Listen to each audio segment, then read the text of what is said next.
So let's jump into the objectives of zakat. As I have told you, zakat is a pillar that should be uh, uh, requires a rational approach because it has an entire framework, including calculation principles.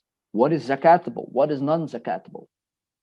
Distributional principles. Who can receive zakat? Under which conditions?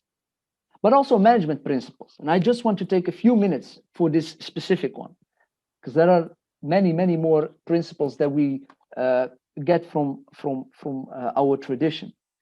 How to manage zakat, the ethics of an organization, how to run an organization, reporting, all of this is part of the Islamic zakat framework. And it's not something that just came up in the 21st century, because we are always reporting as Muslims. We have the malaika, and each and every minute, each and every second, each and every time, they are writing the things that we are doing well, and they are also writing the things that need some improvement. And we, whenever you start a zakat foundation, or whenever you look at a zakat organization, the entire zakat management should be on fleek. Great quality. Also with regards to reporting. Just imagine, we are just required by the law to have an annual reporting. Sometimes it's quarterly reporting.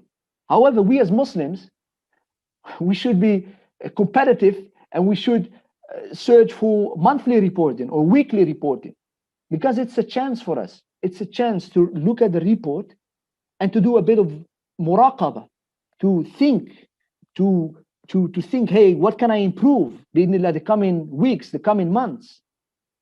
Because the report that the malaika are writing for us, we will get it at the end. But right now we have a chance. And I'm becoming emotional with regards to this. We have a chance. So take this so serious. Before, I don't know whether there are people who are aiming to start up a zakat foundation or an organization or a charity. Please start with the zakat management, or the sadaqah management, or the waqf management. Start with the management, because it's the base of every foundation.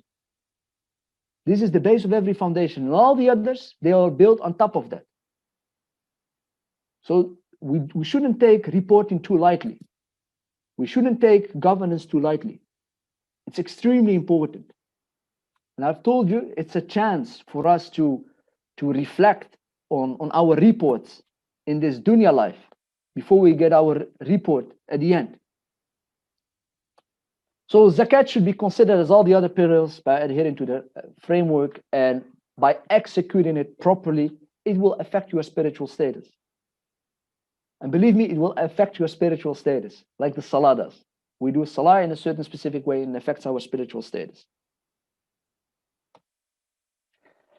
So within the National Zakat Foundation, all the biggest organizations, how do we operate? And why do we operate like we operate? So where you can see from, because zakat is often, and I will just jump into a second layer after this slide. Zakat in the countries where we operate is always centralized, local, and balanced. And centralized zakat has always been centralized. You can see this in the time of the Prophet Muhammad ﷺ, when he sent Mu'adh bin Jabal to Yemen, and he told him, teach them about the shahada when they accept, teach them about the salah when they accept, take the zakat from their zakat payers and distribute among their zakat recipients. So zakat has always been centralized. There was a certain centralization. And even after the Prophet Muhammad ﷺ, the time of Umar radiallahu anhu, he sent again Mu'adh ibn Jabal to Yemen as a governor, and he gave him exactly the same job. My colleagues, inshallah, in the coming 3 sessions, they will jump into this. As I've told you, my session will be mainly spiritual, and I will just approach everything from a shallow perspective, and you will go into deepness, inshallah, and you will discuss this thoroughly in the coming weeks. But just thinking about centralizing, I was just pondering, it's again the unity. The unity. because zakat brings us together. And by centralizing, we are coming together in one place. And I was also like, how important is centralization in Islam? I was just thinking about the death of our Habib, our Prophet Muhammad sallallahu alaihi wasallam, when he died. So the reports said that he died on Monday, and he has been buried on Wednesday. So there was a delay of 2 days. So the ulama, they were pondering on this. Why? It was a Khalif was needed. A leader was needed. A leader was needed who would lead the prayer and who would bring all the Muslims again together. So first that had to be fixed before all of the Muslims could pray at once for our Prophet Muhammad sallallahu alaihi wasallam. So just look at it. Our Al-Habib, our Prophet Muhammad sallallahu alaihi wasallam, his burial has been delayed with 2 days for the case of unity. So just bear with me how important unity is and how important centralization is. The second thing, we keep the zakat traditionally was kept locally. And we can see this again also with regards to Umar radiallahu anhu and also later with Uthman. But let's jump to Umar radiallahu anhu when he said Mu'adh bin Jabal to Yemen. And he came back after 1 year and he brought a third of the zakat of Yemen to Medina to Umar radiallahu anhu. And Umar, we know him. We know the attitude of Umar radiallahu anhu. He told him, I only gave you one job. Keep the zakat locally over there in Yemen. Don't bring it to me, because you are not a tax inspector to go to Yemen and bring me the tax back over here to Medina. The second year he came back with 50% of all the zakat, and the third year with 100% of all the zakat. Mu'adh bin Jabal to Umar radiallahu anhu. And again, each and every time this discussion. So what can we learn? The local component, the local perspective, the local focus of zakat. First, care for your local community. Allah subhanahu wa ta'ala will not make us responsible for all the 8 billion people in the world, but He will definitely hold us responsible for the people who are in our surrounding, our neighbors.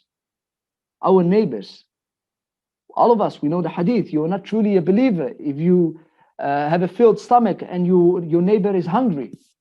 Our family members, the people in our local community.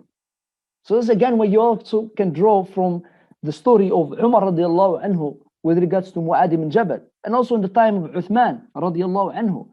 Uthman, he was famous of he had the region that he was managing was quite big, and even then he was telling his governors, keep this zakat locally, The region is quite big, but I want it to be local. Keep it over there. And the third thing is distributing the zakat in a balanced way, because zakat is not only for the fuqara and the masakeen. Of course, Surah At-Tawbah, chapter 9, verse 60, it starts with إنما الصدقات للفقراء والمساكين, and afterwards we have والعاملين عليها والمؤلفة قلوبهم وفي الرقاب والغارمين وفي سبيل الله وابن السبيل. 8 categories of zakat. I will not give you the translation right now. My colleague Mufti Faraz and Ridwan Yusuf, they will jump into this specifically with regards to zakat distribution. How does it look like? Who are the 8 types of recipients? How is the distribution? How does it look like? How do we screen them and go on? But what you see is centralized, local, and balanced. And this is also at the key of National Zakat Foundation. And it's also the way how we have built our philosophy and the field with regards to zakat collection and zakat distribution. So right now we will jump into a second layer. So the second layer is, okay, what are then the real objectives of zakat? Because right now you've talked about the organizational level, but please jump into zakat. Continue with the story of our Habib, our Prophet Muhammad sallallahu alaihi wasallam, how he was assisting the person who came, who was in need, and he asked him for a wooden beaker and asked him for a piece of cloth and assisted. Please help us. And how should we understand the 8 types of categories? Because we only know fuqara and the masakin, the poor and the needy. So who are the other 6 and how does it relate to each other? This will be my last slide, inshallah. And we will take a few minutes for this, how it looks like and how we have summarized the objectives of zakat in these 3 points. And I like to draw an analogy always. You know, when you have a bird, you know, a bird who is often flying, he's on the ground and he's tired. So the first thing what we should do with this bird is to give him or her some water so she can relax a bit or he can relax a bit. So this is the poverty alleviation part. But this bird has specific competencies, specific qualities. Allah subhanahu wa ta'ala, He shaped this bird to fly. He didn't shape this bird to crawl on the earth. He didn't shape this bird to walk on the earth. No, He shaped the bird to fly. Certain competencies, certain qualities to add to this globe. So what we should do after giving this bird a bit of water, poverty alleviation, is to hold the bird by its hands and walk with this bird and teach it how to fly again. Because you are born to fly. You are born to fly. And this is the empowerment part. And once we do this with our club members, with a lot of birds, everybody is going to fly because we are born to fly. It's important to avoid any accidents in the sky. So we should ensure that everybody goes into the same direction. And this is the third part, the community development. So how does it, because we are talking about birds, how does this relate to humankind? And how does this relate to zakat and assisting Muslims? And as we said, the overall purpose of zakat, strengthening Muslims and Islam. Zakat is not only there to assist the poor and the needy in a short-term way. No, it's there for in a sustainable way, like the hadith of the Prophet Muhammad sallallahu alaihi wasallam. So also within the National Zakat Foundation, there's also the thing that you will be taught, inshallah, in the coming weeks, the way how we work. Whenever we have a fellow Muslim who knocks on our door, we are there. We are there and we try to implement the characteristics of our Prophet. We try to listen. We try to give this person the feeling that we are there for you. We care for you. We are a group. We are a club. And if you don't feel well, I don't feel well. If you don't sleep well, we don't sleep well.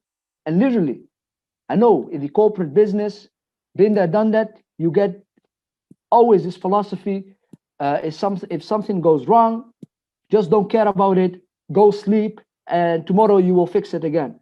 Yeah, you can do that with your corporate life. Cool, but not with our fellow Muslims. If a fellow Muslim doesn't feel well, we don't feel well. Because we are together, one body.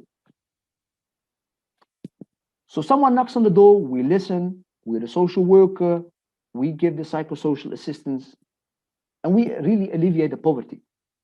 So we give, like the bird, we give a bit of water. So what is needed?